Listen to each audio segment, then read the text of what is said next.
อีเวนต์ใหม่ครับเพื่อจะมาดูอีเวนต์ใหม่ Dust Battle Cat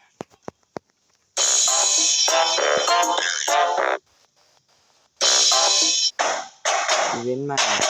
อีเวนต์ซาบูไรหรือมินซาบูไร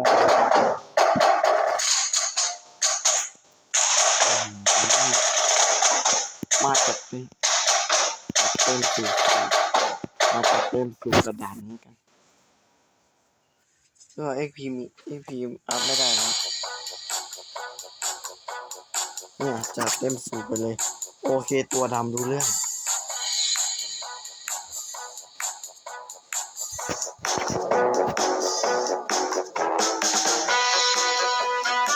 เอาที่ดอกมือ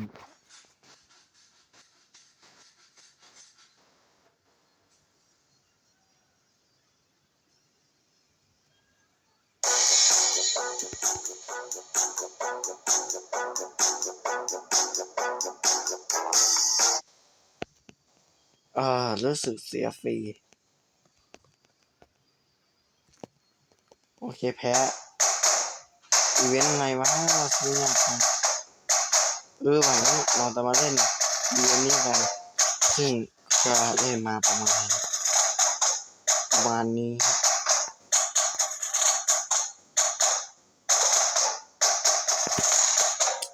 นี่จะเล่นอีเวนต์เล่น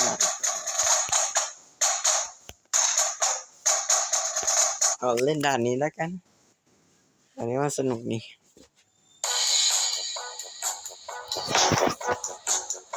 คลิปนี้ก็ไม่ได้ยาวมากแต่แค่ลองเดินต่อ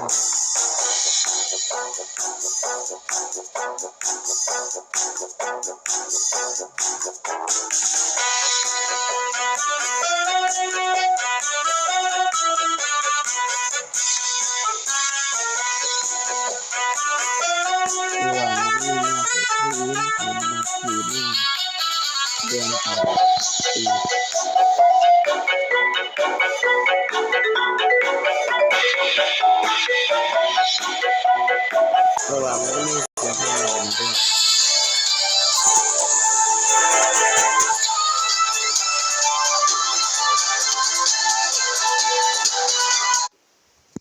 ชนะได้แบบ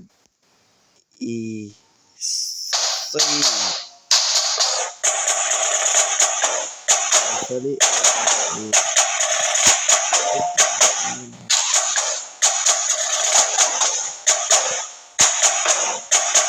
บนี้มัน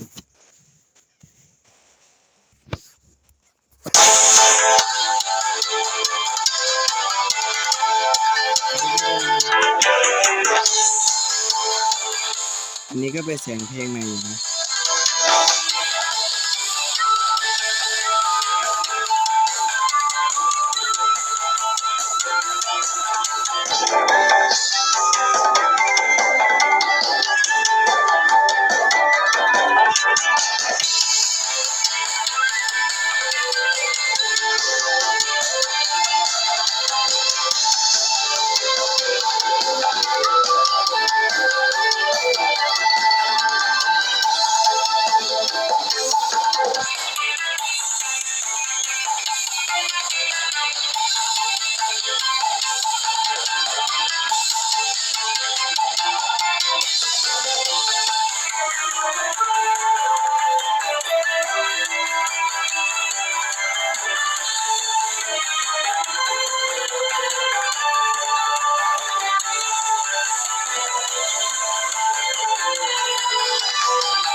ก็ชนะก็จบเท่านี้